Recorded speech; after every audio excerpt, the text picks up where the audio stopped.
طلوع اسلام۔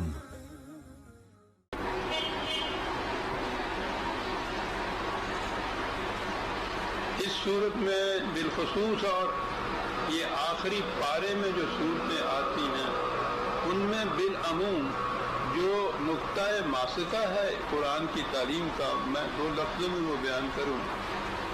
قرآن نے کہا ہوا یہ ہے کہ هو الذی ارسل رسولہ بالہدی ودین الحق لیظہرہ علی الدین کلہ، کہ جو نظام اللہ تعالیٰ نے قرآن کے ذریعے دیا تھا، کہا کہ اسے انسانوں کے تمام وضع کردہ نظاموں کے اوپر غالب آ کر رہنا ہے۔ یہ ایک بہت بڑا عظیم دعویٰ ہے جو قرآن نے کیا، بہت بڑا چیلنج ہے جو اس نے دیا ہوا ہے، یہ آ کر رہنا ہے۔ پہلی بات تو یہ نبی اکرم صلی اللہ علیہ وسلم کے عہد مبارک میں، جسے ہم صدر اول کہتے ہیں، اس میں اس زمانے کے جو نظام تھے انسانوں کے، ان پر یہ غالب آیا، تاریخ اس کی شاہد ہے۔ لیکن یہ چیز جسے انقلابی یا بائی ریولیوشن کہتے ہیں، اس طریق سے وہ ہوئی تھی۔ اس کے بعد جسے کہتے ہیں سیٹ بیک ہوا، رجت ہوئی، ملوکیت آ گئی۔ میں عرض کروں کہ یہ تفصیل میں جانے سے تو بہت سی سینکڑوں چیزیں آئیں گی کہ اس دین کی خصوصیات کیا تھی، اور اس کے برعکس جو انسانوں کے وضع کردہ ادیان یعنی نظام ہے زندگی ہیں، ان کی خصوصیات کیا ہیں۔ لیکن 3 باتیں ہیں جن کے تابع یہ سب کچھ آ جاتا ہے۔ انسانوں کی حکومت، خواہ وہ کسی شکل میں ہو، تھیوکریسی یعنی مذہبی پیشوائیت کا اقتدار، اور نظام سرمایہ داری۔ بہرحال اس دور میں یہ چیزیں ختم ہوئیں اور اس کی جگہ قرآن کا نظام غالب آیا۔ تو پھر اس کے بعد پھر یہ دور آیا کہ ملوکیت آئی، اور اس کے ساتھ یہ چیزیں بھی ساتھ آ گئی، وہ انقلاب پیچھے چلا گیا۔ اب اس کے بعد یہ جسے ارتقائی طور پر کہتے ہیں نا، بائی ایولیوشن، زمانے کے تقاضے کی روح سے انسان خود اپنے مختلف نظاموں کو آزماتا جائے گا، ان کے اسقام غلطیاں سامنے آتی جائیں گی، ان کو چھوڑتا جائے گا، پھر دوسرا نظام وضع کرے گا۔ اس طریق سے پھر یہی نظام جو قرآن نے بتایا ہے یہ غالب آ کر رہے گا، قرآن کا یہ دعویٰ ہے۔ اب یہ جو آخری پارے کی صورتیں ہیں اس میں اس نے کچھ اشارات دیے ہیں، کچھ علامات دی ہیں کہ آخری دور میں کیا کیا شکلیں پیدا ہوں گی، اور اس کے بعد نظر آتا ہے کہ وہ نظام جو قرآن کا ارتقائی طور پہ جو آنا تھا وہ نظام پھر اسٹیبلش ہوگا، پھر وہ قائم ہوگا۔ یہ ہے جو ان صورتوں میں آخری پارے کی ان صورتوں کے اندر جو نقطہ ماسکہ ہے وہ یہ علامات جو اسی سورہ تکویر میں بتائی گئی۔ تو یہ کہا گیا وہ تو اسی زمانے کی بات تھی کہ ایران کی سلطنت ختم ہو جائے گی، عرب جاہلیت کا اقتدار ختم ہو جائے گا، سرحدوں کے اوپر جو چھوٹی چھوٹی سی ریاستیں تھیں وہ مٹ جائیں گی۔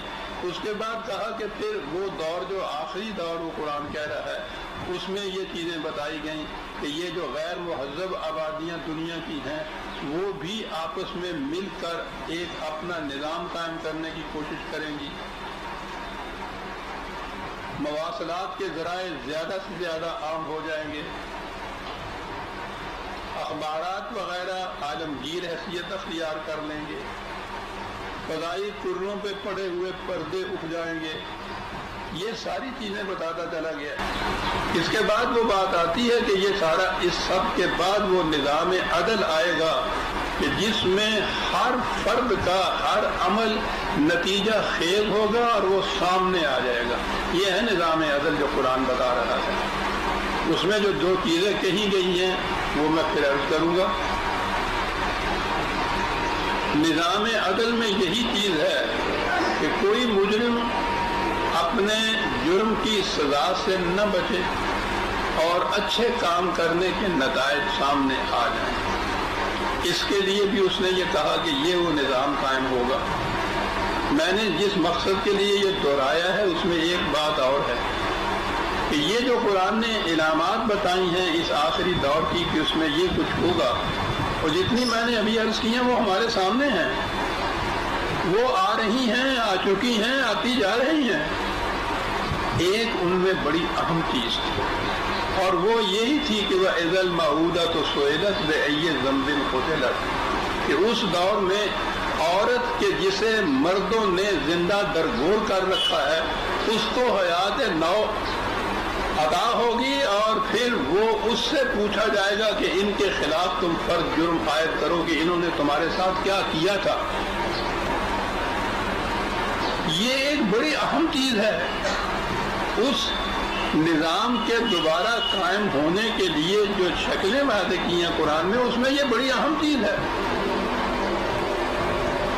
اور تاریخ انسانیت میں سے بڑی اہمیت حاصل ہے۔ جو راہ جو سفر کرنے والا اپنے ہم سفر کے پاؤں میں زنجیریں ڈال دے گا، وہ خود بھی تو اپنی پوری رفتار سے نہیں چل سکتا، اس کی اپنی رفتار میں بغیر زنجیروں کے آدھی رہ جاتی۔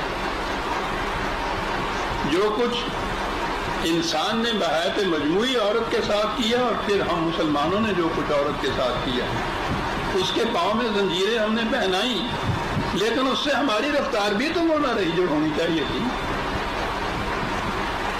ہم دنیا میں اقوام عالم کی صفوں سے بھی پیچھے رہ گئے۔ قرآن نے کہا ہے کہ وہ دور آئے گا کہ جب یہ جنہیں زندہ دفن کر دیا گیا ہے، ایک مقدمہ جیسے ہوتا ہے کھڑا ہوا، ایک انکوائری ہوئی، ایک کمیشن بیٹھے، یہ چیز ہوئی اور پھر یہ عورت سے پوچھا جائے گا کہ بتاؤ اس مرد نے تمہارے ساتھ کیا کیا کیا تھا۔ اسی لیے ہوگا نا کہ پھر انصاف کیا جائے اور عورت کو صحیح مقام انسانیت دلایا جائے۔ یہ شرط قرار دی ہے قرآن نے، اور اس لیے کہ یہ ذکر للعالمین کہا ہے کہ یہ تو نوع انسانی کے لیے ضابطۂ حیات ہے، تو انسانوں کے اندر تو یہ آدھی آبادی موجود ہے۔ انسانوں کی آدھی آبادی کو اگر آپ معروف اور مخلوق رکھیں گے تو پھر تو یہ نظام عالم قائم نہیں ہو سکے گا۔ مردوں کا کوئی نظام ہے جو قائم ہو سکے، وہ تو یہ عالمگیر نظام قائم کرتا ہے۔ دیکھا آپ نے کتنی عظیم چیز وہ کہہ گیا ہے کہ نظام کے عالمگیر ہونے کے لیے ضروری ہے کہ اس میں مرد اور عورت دونوں برابر کے شریک ہوں۔